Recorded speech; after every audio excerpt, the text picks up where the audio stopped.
김경환 목사님의 설교 적그리스도의 표 666 때문에 걱정하십니까가 책자로 발간되었습니다. 원하시는 분은 지금 문의하시기 바랍니다. 자, 오늘 본문은요, 에베소 5장 1절부터 11절입니다. 에베소 5장 1절부터 11절입니다. 설교 제목은 누구의 통제를 받고 살아가는가입니다. 누구의 통제를 받고 살아가는가. 에베소 5장 1절부터 11절입니다. 읽겠습니다. 그러므로 너희는 사랑받는 자녀들로서 하나님을 따르는 자가 되라. 그리스도께서 우리를 사랑하시어 우리를 위하여 자신을 하나님 앞에 향기로운 냄새를 내는 제물과 희생으로 드린 것 같이 너희도 사랑 안에서 행하라. 음행과 온갖 더러운 것과 탐욕은 너희 가운데서 이름조차 부르지 말라. 이것이 성도들에게 합당하니라. 또 음탕함과 어리석은 말이나 농담은 합당치 아니하니 오히려 감사를 표하라. 너희가 이것을 알거니와 음행하는 자나 더러운 자나 욕심 많은 자 곧 우상 숭배자는 누구든지 하나님과 그리스도의 왕국에서 상속받을 것이 없느니라. 아무도 너희를 헛된 말들로 속이지 못하게 하라. 이런 일들 때문에 하나님의 진노가 불순종의 자녀들 위에 임하기 때문이라. 그러므로 너희는 그들에게 동참하는 자들이 되지 말라. 너희가 한때는 어두움이었으나 이제는 주 안에서 빛이니 빛의 자녀들로서 행하라. 이는 성령의 열매는 모든 선과 의와 진리 안에 있음이라. 무엇이 주를 기쁘시게 할 것인지 입증하라. 열매 없는 어두움의 일들에 관여하지 말고 오히려 그것들을 책망하라. 자, 누구의 통제를 받고 살아가는가입니다. 자, 구원받은 성도들이 이 세상을 살아갈 때는 수많은 결정들을 하게 되는 것이죠. 하나님께서 우리를 미리 예정해서 이런 것을 해라, 저것을 해라 이렇게 하지 않으셨죠. 우리가 선택해서 가야 됩니다. 그래서 우리는 그 선택을 하나님의 뜻에 따라서 성령님께서 인도하신 대로 인도함을 받고 따라갈 것인지, 아니면 육신적인 방법으로 과거에 내가 가졌던 또 내가 해왔던 사회의 그 틀을 버리지 못하고, 그리고 미신들을 버리지 못하고 세상에서 정해놓은 법칙들이 기준이 되어서 마귀의 체제를 따라갈 것인지 내가 선택해야 된다는 것입니다. 또 사회생활에서도 말씀과 바른 교리와 영적인 기준을 가지고 접근하는 것이 아니라 내가 지금까지 배워왔던 진화론적인 발상이나 인본주의적인 발상이나 세상의 철학적인 마인드가 아직도 남아있어서 그것을 내 삶의 기준에 살지 않았는지 우리는 다시 한번 점검해 봐야 됩니다. 자, 교회 와서 기도하고 말씀 듣고 경배 드리고 할 때는 하나님 말씀대로 산다고 우리가 말은 하지만 실제로 세상에 살아갈 때는 우리들의 생각과 그 말과 그 행동이 성령님께 컨트롤되어서 사는 것이 아니라 그동안 가져왔던 자기만의 철학이나 세상의 법칙들이 또 우리가 가지고 있는 약간의 그 미신들을 수용하면서 살아오지 않았냐 이렇게 생각해 봐야 됩니다.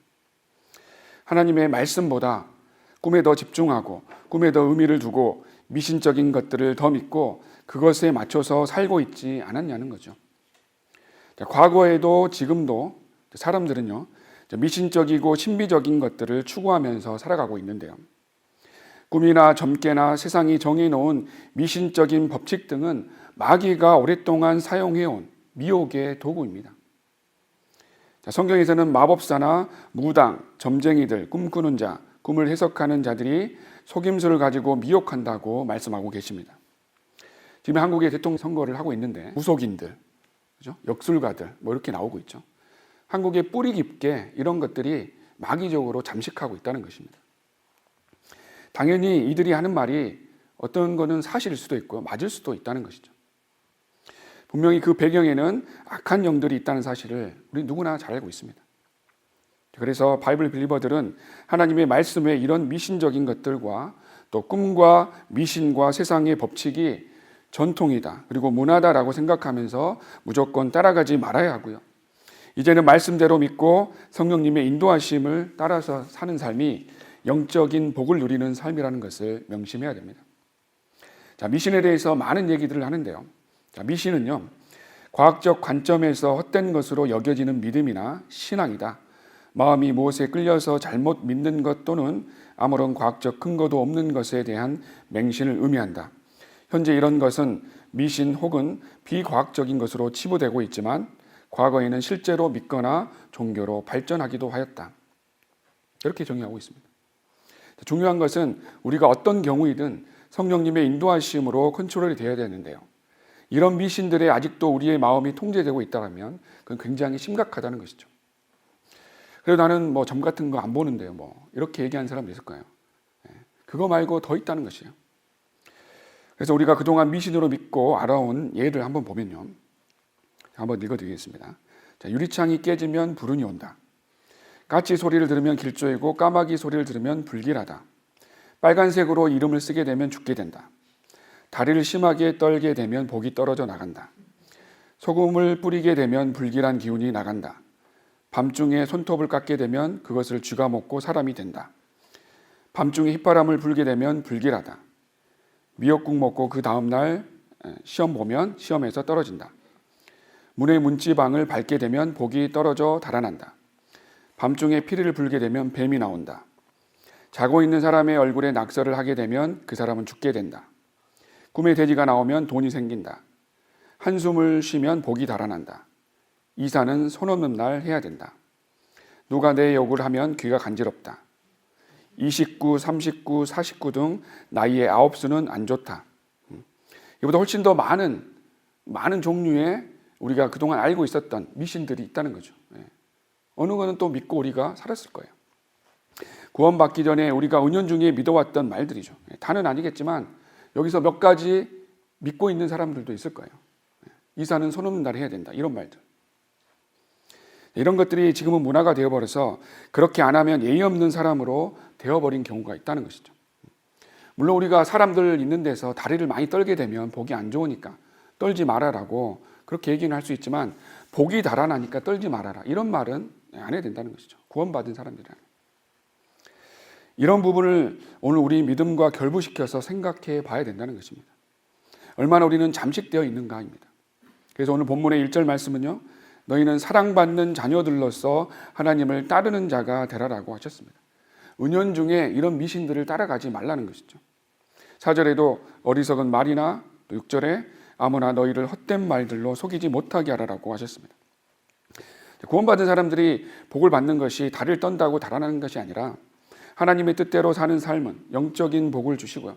때로는 물질적인 복도 주시죠. 하지만 미신적인 행위에 의미를 둬서 영적인 간음을 자행하지 말라는 것입니다.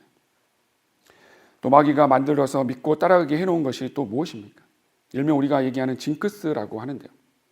자신의 경험이나 자신의 신념이나 자기가 세워둔 그 기준을 따라가는 것인데요. 자, 징크스라는 단어의 사전적 의미는요. 재수없고 불길한 현상에 대한 인과관계적 믿음을 이룬다. 이러한 징크스는 오랜 시간에 걸쳐 내려온 집단적인 것과 개인적인 것이 있다. 집단의 구성원은 일반적으로 집단의 징크스를 자연스럽게 받아들인다라고 말을 하고 있습니다. 실제로 불길한 꿈을 꾸고 실제로 시험에서 떨어져서 연관성을 갖게 하는 것, 이것이 징크스라는 거죠. 마귀적이라는 거죠. 하나님을 따라가게 하는 것이 아니라 이런 것들을 따라가게 만든다는 거죠. 세상의 제도들이. 자, 지난번에도 설교했듯이요. 자, 마귀는 계속 꿈을 믿도록 해서 악순환이 되게 만드는데요. 첫 번째 꿈을 꾸게 하고 두 번째 그 일이 실제로 일어나고 세 번째는 그래서 그 꿈을 믿고 결국에는 계속해서 따라가게 만든다는 것입니다. 그래서 꿈을 믿게 되면 거기서 헤어나올 수 없는 것입니다. 자, 마귀는 계속해서 하나님의 말씀보다 꿈을 찾게 만드는 것이죠. 이런 사람 중에 아침에 일어나면 꿈부터 적는 사람들이 있습니다. 제 주위에 있었어요. 그런 사람은 그 꿈이 현실에서 나타날까요? 안 나타날까요? 실제로 나타났습니다. 그런 얘기 저한테도 했고요. 실제로 그 장소에 갔는데 그대로 있고 비슷하게 나타난 경우도 있고요. 해결 방법은 무엇입니까? 꿈은 무시해야 되고요. 그 자리에서 바로 기도하고 그리고 마음속에 의미를 두지 말고 오직 성령님만 따라갈 수 있도록 해야 됩니다. 그래서 이런 징크스나 미신들을 믿는 사람들은 구원받은 사람이라 할지라도 자기의 철학이나 세상의 미신을 믿고 따라가는 것이고 마귀는 결국 그것들을 통해서 사람들을 미혹하고 하나님을 찾지 못하도록 하는 것이고요. 복음과 지옥과 예수 그리스도의 보혈과 하늘나라를 믿지 못하게 해서 다 지옥에 가게 만든다는 것입니다. 자, 이런 영향을 받은 구원받은 성도들도 주님을 섬기는데 성령님의 인도하심을 쫓아가는 것이 아니라 과거에 가졌던 누룩과 자신의 그런 신념과 징크스를 계속해서 쫓아가면 주님의 선하시고 기뻐하시고 온전하신 뜻을 쫓지 못하도록 하기 위한 마귀의 고도의 작전이라는 것이죠. 이런 징크스들은 생기지도 않는 일에 대해서 주님을 먼저 찾기보다는 두려움을 먼저 갖게 만드는 것이고요. 성령님의 인도하심과 통제가 아니라 자기 스스로를 세우던 그 틀에 갇혀버려서요, 성령님께서 전혀 활동하실 수 없게 만들어 버린다는 것이죠. 물론 자신의 신념에 있어서 어른들이 가지는 그런 생활의 지혜가 있는 건데 그거 뭐 차이가 있습니다.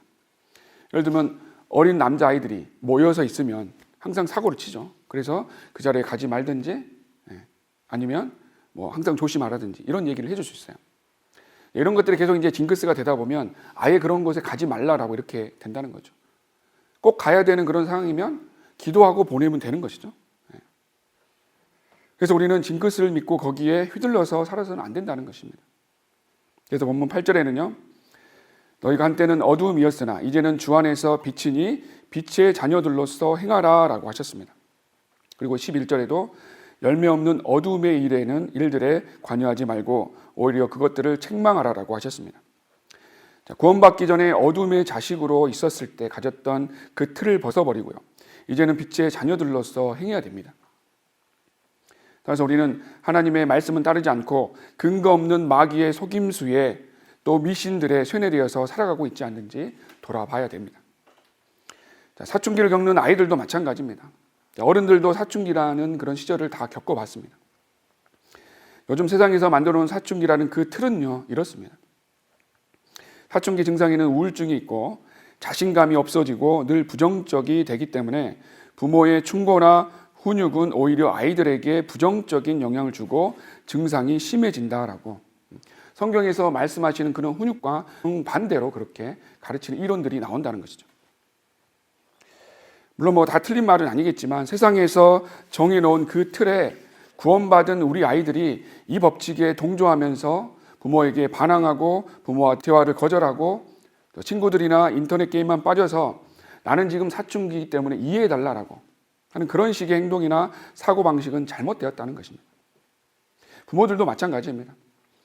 사춘기 전에 어린 아이들에게 또 지금 사춘기를 겪는 아이들에게도 구원받은 하나님의 자녀들은 우리 안에 내주하시는 성령님의 인도하심 따라서 성령 충만한 삶을 살아야 되고 성령님의 컨트롤을 받으면서 살도록 우선적으로 가르쳐야 되는데요. 자꾸 세상의 틀에 넣어두어서 마치 그렇게 행동하기를 기다리는 것처럼 되어서는 안 된다는 것입니다. 이런 틀에 자꾸 의미를 두고 살아가기 때문에 우리는 이 세상의 신이 만들어놓은 시스템에 잠식되어서 살아갈 수밖에 없다는 것이죠.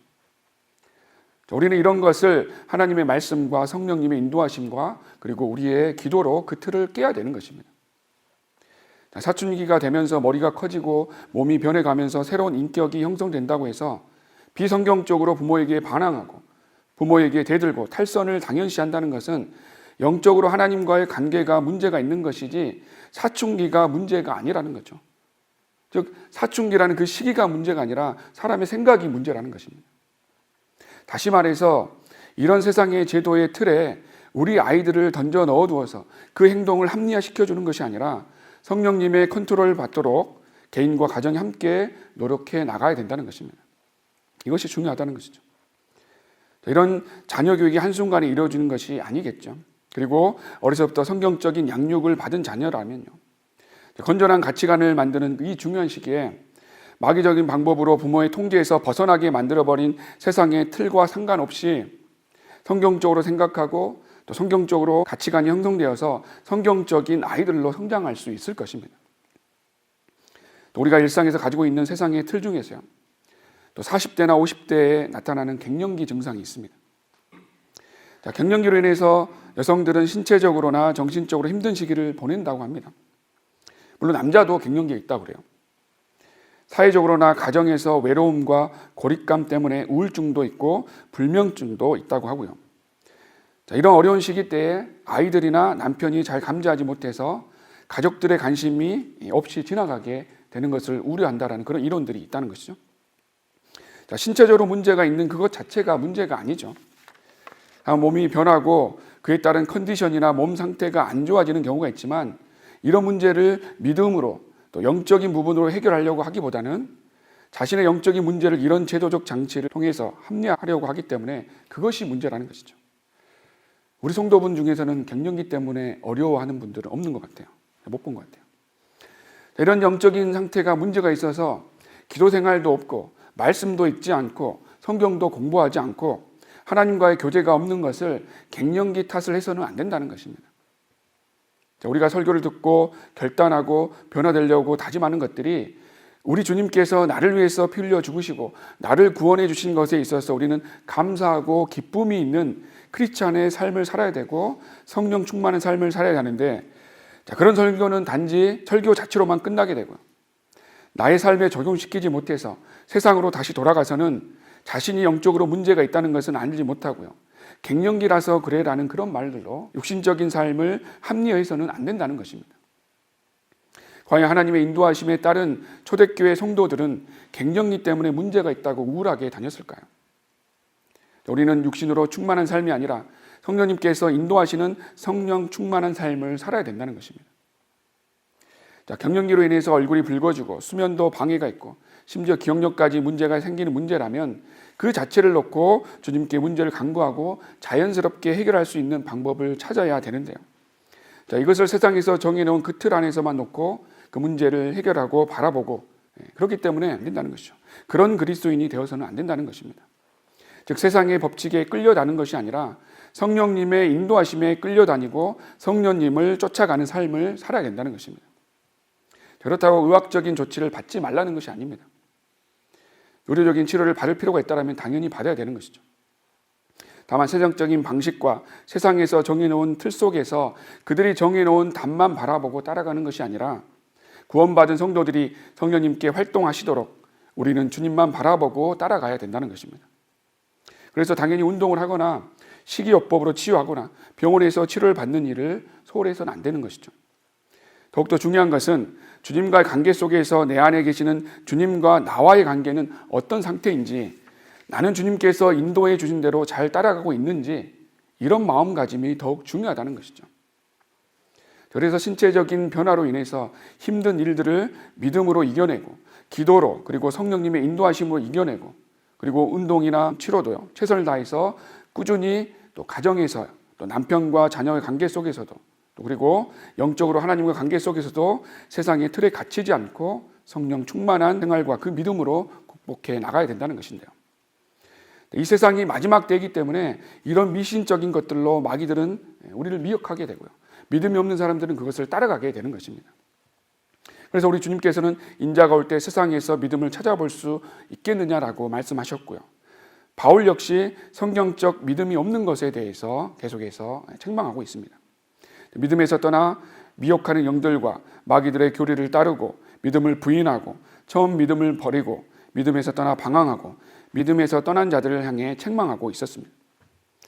또 세상 교회적으로 볼 때는 어떻습니까? 캐톨릭에서는 미사나 어떤 의식들의 의미를 두고 있는 것이 미신적인 종교 행위를 하고 있다는 것이고요. 그래서 예수님께서도 사람들의 계명들을 교리로 가르치는 자들을 마태복음 15장 9절에서요. 그들이 나를 헛되이 경배하는도다라고 책망하셨습니다. 또 요한계시록 2장 13절에서도요.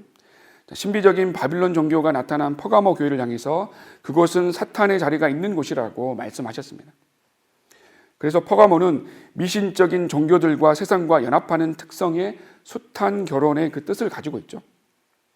즉 미신적인 종교 행위와 마귀가 만들어낸 세상의 법칙들은 음란하고 우상 숭배의 행위라는 것을 명심해야 된다는 것입니다. 성경에서 사도행전 17장 22절에서 미신적인 철학자들에게 아테네 사람들이여 내가 보니 너희는 매사에 너무나 미신적이니라 라고 말씀하고 계십니다. 당시의 모든 철학자들과 학자들은 미신적이었죠. 사도 바울은 너희는 매사에 너무나 미신적이다라고 했었고요.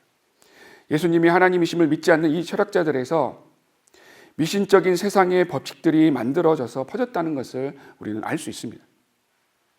한국에서 교회는 또 어떻습니까?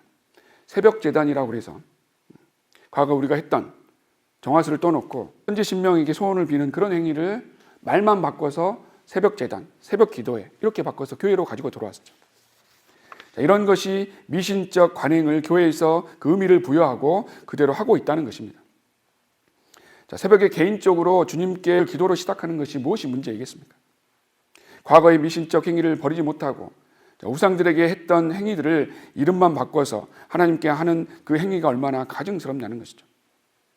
그래서 구원받은 사람들이 성령 충만한 삶이 아니라면 세상 사람들과 다를 게 없다는 것입니다. 우리가 구원받지 않는 세상 사람들과 다른 것은 성령 하나님을 우리 안에 모시고 사는 것입니다. 그래서 성령 충만한 삶을 살지 않으면 육신으로 충만해서 육신적인 것들을 추구하면서 살 수밖에 없는데, 그것은 성령님의 인도하심을 믿는 것이 아니라 자기의 능력과 자기의 그 노력을 믿고요, 세상의 미신을 믿고 세상에서 정해놓은 각종 법칙들을 믿고 따라가는 어리석은 자들이 되어버린다는 것입니다. 성령 충만한 삶은 우리의 매일매일 삶에서 나타나야 됩니다. 짐승 소리를 내면서 방언하고 뜨거운 것을 느끼고 빛을 보고 이렇게 정신 이상한 사람들이 하는 것이 성령 충만이 아니죠. 우리는 일순간이 아니라 지속적으로 성령 충만한 삶을 살아야 됩니다. 구원받은 성도의 성령 충만의 삶은 너무나도 상식적이고 건전한 삶이라는 것이죠. 뭔가 특별한 고행을 요구하는 게 아니라는 것입니다. 하지만 육신적인 생활이나 기존에 가졌던 세상의 미신이나 마귀가 간장한 세상의 법칙들을 따라갔을 때는 성령님의 인도함 없는 열매는 수치와 고난과 저주스러운 삶을 살 수밖에 없다는 것입니다. 성령 충만하지 못한 삶은 결국은 열심히 산다고 했지만 그리스도 심판석 앞에 가서는 아무런 상급을 받지 못한 상태라는 것을 알아야 됩니다. 또 성령 충만한 삶을 살지 못했을 때는 육신의 열매만 맺을 수밖에 없는 것입니다.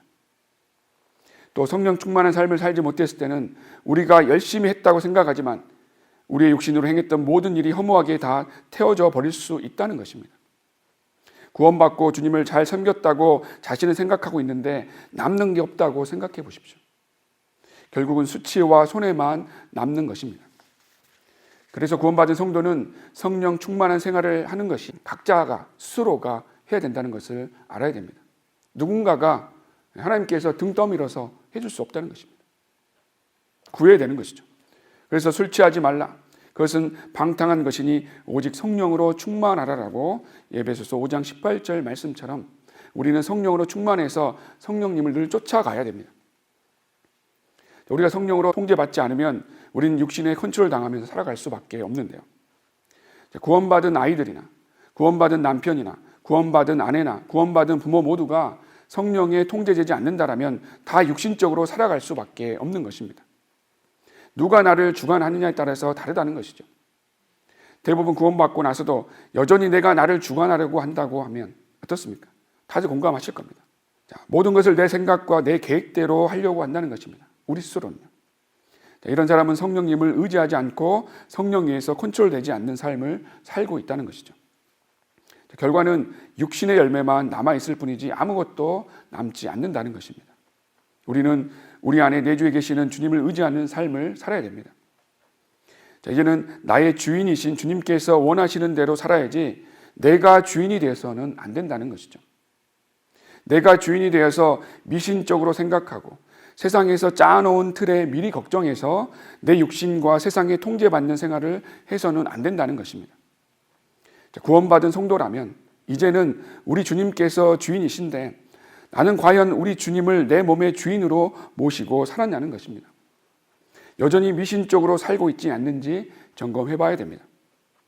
여전히 미신을 믿고 생활의 곳곳에서 내 마음의 곳곳에서 미신적인 생활을 하고 있고 주님께 통제되는 것이 아니라 그동안 믿고 살아왔던 세상의 법칙에 아직도 통제를 받고 그것을 믿고 따라가고 있지 않는지 돌아봐야 됩니다. 구원받은 우리는 우리의 주인이신 주님께 복종하면 되는 것입니다. 하지만 대부분이 복종하는 삶을 살지 않고 있는 것이죠. 자기의 주관이 세기 때문에 자기의 의지대로, 자기의 주관대로, 자기의 계획대로 살아가는 그리스도인들이 많다는 것입니다.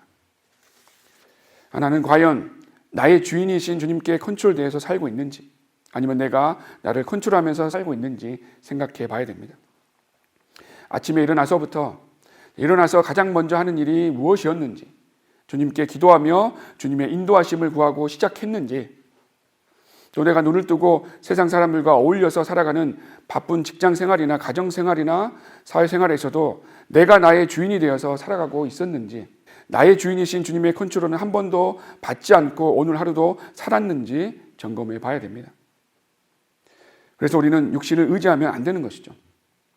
우리는 기도할 때나 말할 때는 우리 주님을 내 삶의 주인으로 모셔둔다라고 과거 우리가 제도권교회에 있을 때 많은 이런 말들을 했었어요. 그러나 실제로 내 안에 내주하시는 그 주님을 내 주인으로 주님께서 나를 컨트롤하시도록 나의 육신적인 의지를 죽이며 살아왔냐는 것이죠. 아니면 아직도 그냥 내 손님으로 계시게 해두어서 나에 대해서 아무것도 활동하지 못하도록 내 육신으로 내가 다 하고 있지 않느냐는 것입니다. 우리는 나의 주인이신 주님께서 인도하신 대로, 시키는 대로 하면 되는 것입니다. 칼빈주의에서 얘기하는 우리의 의지까지 타락했기 때문에 아무것도 할 수 없다, 이런 얘기를 하는 것이 아니죠. 주님께 인도함을 구하고 주님께서 인도하신 대로 복종해 나가면 된다는 것입니다. 세상의 법칙에 따라 사는 게 아니라요. 즉 우리는 나의 육신적인 욕심이나 육신적인 욕망이나 육신적인 욕구를 다 죽은 자로 여기고 작동시키지 않으면 그때 우리 주님께서는 내 안에서 주인으로 활동하시고요, 주님의 인도하심을 받을 수 있다는 것을 명심해야 됩니다. 그때 우리는 성령님 충만한 생활을 할 수 있다는 것입니다. 세상의 미신이나 세상의 법칙에 통제당하는 일이 아니라는 것이죠.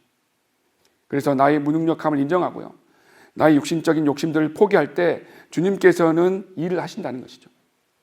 우리가 우리들의 자녀들이 통제가 불가능할 때, 내 남편이나 내 아내를 내가 통제하는 것이 불가능할 때, 또 세상의 일들이 나의 통제를 벗어나서 계속해서 어려움들이 올 때, 그때 가서 우리는 나의 한계가 드러나고 바닥까지 내려올 때 우리는 그때 주님을 찾는다는 것입니다. 결국에는 내 자녀를 바꾸고 내 남편을 바꾸고 내 아내를 바꾸고 내 가족들을 바꾸기 위해서는 나는 어리석고 능력이 없기 때문에 우리 주님께서 해 주셔야 하는구나 하고 우리 생각을 바꿔야 된다는 것입니다.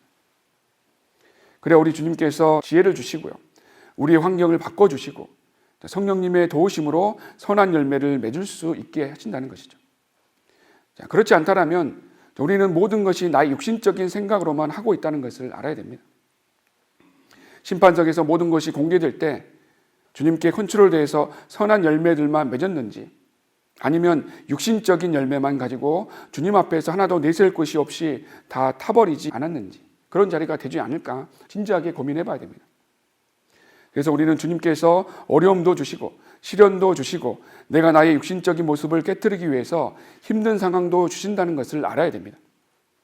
그럴 때 더욱 감사해야 되죠.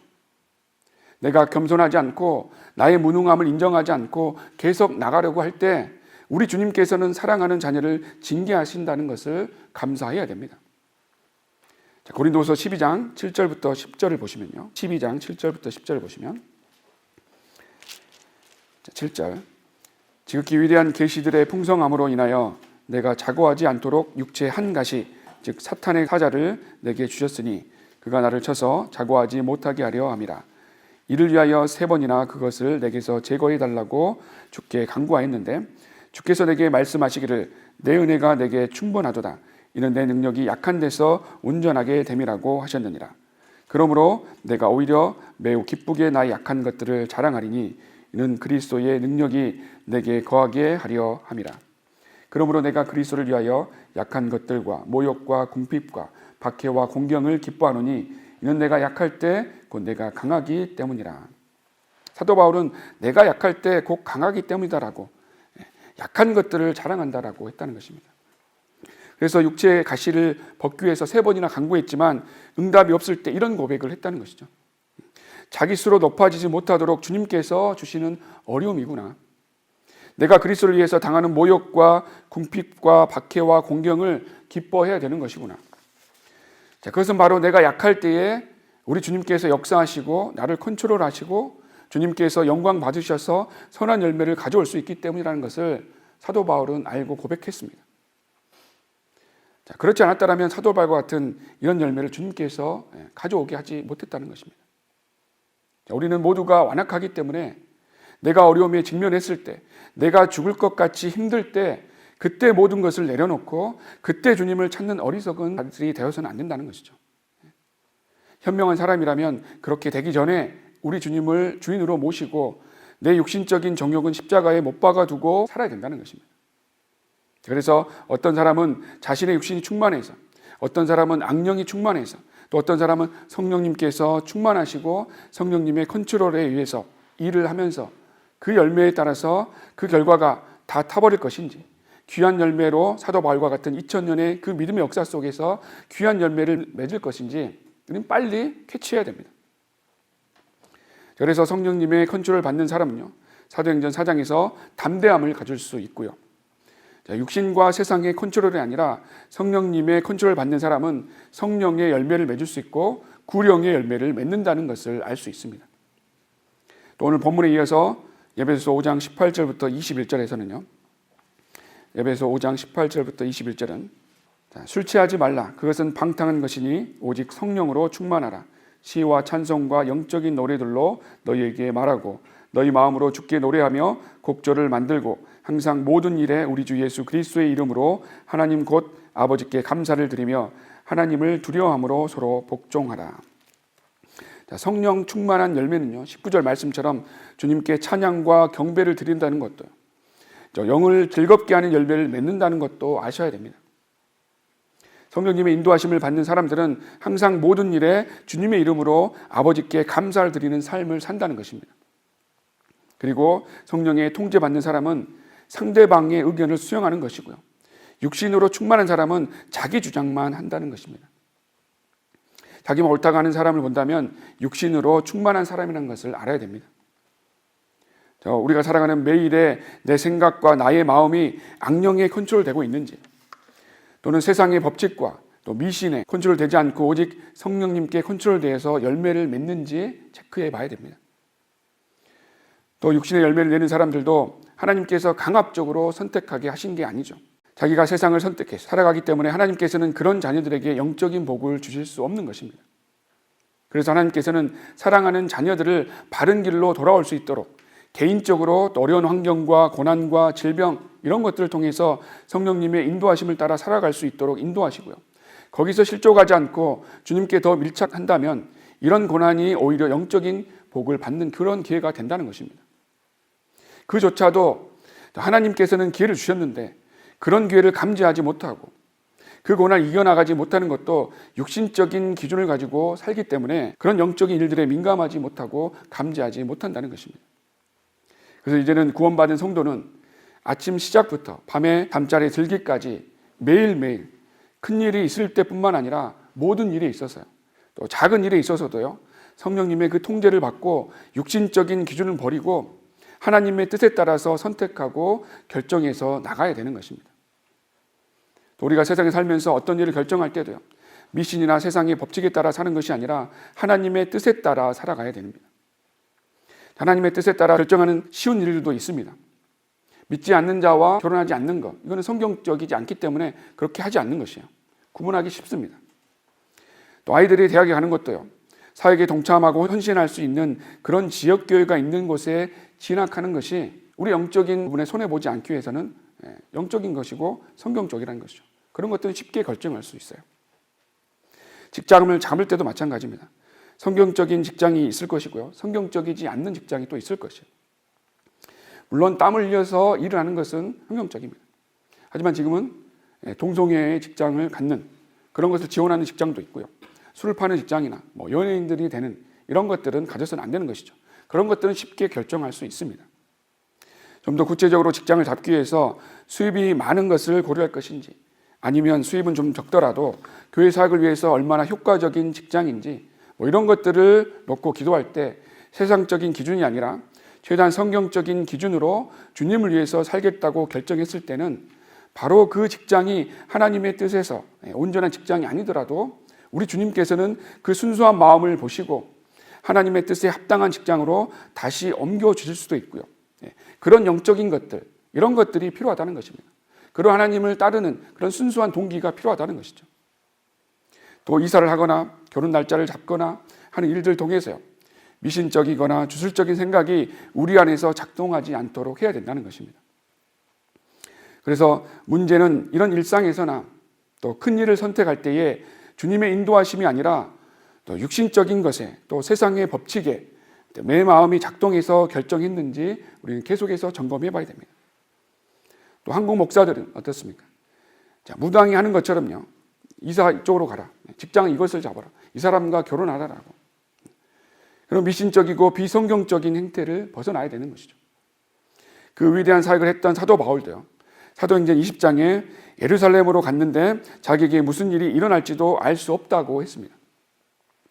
하지만 지금 거짓 목사들은 자기가 무슨 영적인 권위로 무당처럼 점을 봐주고 있는 것처럼 그렇게 행세하고 있다는 것이죠. 자, 그것이 맞다고 따라가는 사람들도 있고요. 그렇게 해서 인생을 망치는 사람들이 너무나 많이 있죠. 그렇게 하나님의 뜻은요, 로마로 가기를 원했지만 바울은 자기의 욕심이 아니라 자기 민족들을 구원하기 위해서 예루살렘에 갔고요. 그래서 3년 동안 감옥에 있었지만 결국은 하나님께서 로마로 이송하면서 그렇게 가게 하셨다는 거죠. 그게 하나님의 법칙이고요. 성경적인 원리이고 법칙이라는 것이죠. 그렇게 순수하게 주님의 뜻을 구하는 자들은 하나님께서 인도하는 것이지 세상적인 법과 또 미신적인 방법과 거짓 목사들의 무당 같은 행위로 하나님의 뜻에 따라 살아가는 것이 아니라는 것입니다. 자, 마귀는 그렇게 생각하고 고민하고 있는 우리의 생각들을 훔치는 것이고요. 하나님의 뜻에 따라 결정하지 못하게 하는 것입니다. 믿음이라는 것은 보이지 않는 것을 놓고 우리가 한 발짝 한 발짝 가는 것이죠. 그래서 오늘은 우리는 이런 사실에 대해서 점검해 봐야 됩니다. 첫 번째는 나는 무엇에 의미를 두고 살아가고 있는가? 두 번째는 나는 무엇에 통제되고 있는가? 내 육신에 통제되어서 육신이 좋아하는 일만 하고 살고 있는가? 세 번째는 성령님께 통제되어서 성령님의 인도하심으로 살아가는지, 아니면 미신이나 세상에서 만들어 놓은 법칙이나 이런 것에 통제되면서 살고 있는지 점검해 봐야 됩니다. 우리는 하나님을 미신 믿듯이 믿어서는 안 되는 것입니다. 이제는 하나님만 믿고 말씀만 믿고 가야 하는 것입니다. 눈에 보이지는 않지만 우리를 구원으로 인도해 주시고 바른 성경과 바른 교리를 알게 해주시고요. 또 다시 오실 주님을 소망하게 해주셨고요. 장차 천년 왕국에서 또 영원 세계에서 주님과 함께 통치하며 살 수 있는 바른 소망을 주신 주님을 믿고 살아가야 되는 것입니다. 세상의 철학이나 인본주의 사상이나 이런 것들을 성경 말씀에 둔다라면 우리의 믿음은 견고해질 수 없는 것이죠. 건조해질 수밖에 없습니다. 즉 말씀과 성령님의 통제된 삶이 아니기 때문에 기쁜 마음이나 감사하는 마음 없이 그냥 힘든 그런 삶을 하루하루 살아갈 수밖에 없다는 것입니다. 자, 여러분들은 하루 동안에 얼마만큼 감사하면서 살아갔습니까? 몇 퍼센트 정도 감사하면서 살아가는지 한번 체크해 보십시오. 그것도 기쁘고 감사하는 일이 적은데 그것도 주님으로 인해서 기뻐하는 것이 아니라 주식이 올라서 기쁘고 땅값이 올라서 기쁘고 세상 사람들을 만나서 기쁘고 이래서는 안 된다는 것이죠. 고작 기뻐하는 것이 세상적인 것들로 인해서 기뻐하면서 살고 있는지 돌아봐야 되는 것입니다. 우리는 사도 바울과 같이 빌립보서 3장 8절 말씀처럼요. 빌립보서 3장 8절 말씀처럼 실로 모든 것을 손실로 여김은 그리스도 예수 나의 주를 아는 지식이 가장 고상하기 때문이며 내가 그를 위하여 모든 것을 잃어버리고 그것들을 오히려 배설물로 여김은 그리스도를 얻기 위함이요. 이 말씀처럼 내가 아는 모든 지식은 배설물처럼 여기면서 다 버리고요. 예수 그리스도를 아는 지식으로 하나님의 뜻을 구하면서 기쁘게 살아가야겠다라고 다짐해야 되는 것입니다. 항상 기뻐하지 않는 사람은 영적으로 하나님과의 관계를 다시 한번 체크해 봐야 됩니다. 이전 내가 가지고 있는 지식을 다 버리고 우리 안에서 성령님께서 역사하시는 그 인도하심을 따라가야 됩니다. 그렇게 하나님과의 관계가 다시 회복된다면 우리는 다시 기쁜 마음으로 주님을 섬길 수 있게 됩니다. 내가 어떤 삶을 사느냐, 종교 노예 생활을 하느냐, 세상 미신과 세상의 법칙들을 세상에서 만들어 놓은 제도를 가지고 노예로 사느냐, 여러분들이 선택할 수 있습니다. 오늘 에베소 5장 10절 말씀처럼요, 무엇이 주를 기쁘시게 할 것인지 입증하라 하는 말씀처럼요, 주님을 기쁘시게 해드리기 위해서 우리는 성령님께서 주시는 자유함을 가지고요, 성령님의 통제 가운데서 자유롭게 성령 충만한 삶을 사는 여러분들이 되셔야 되겠습니다.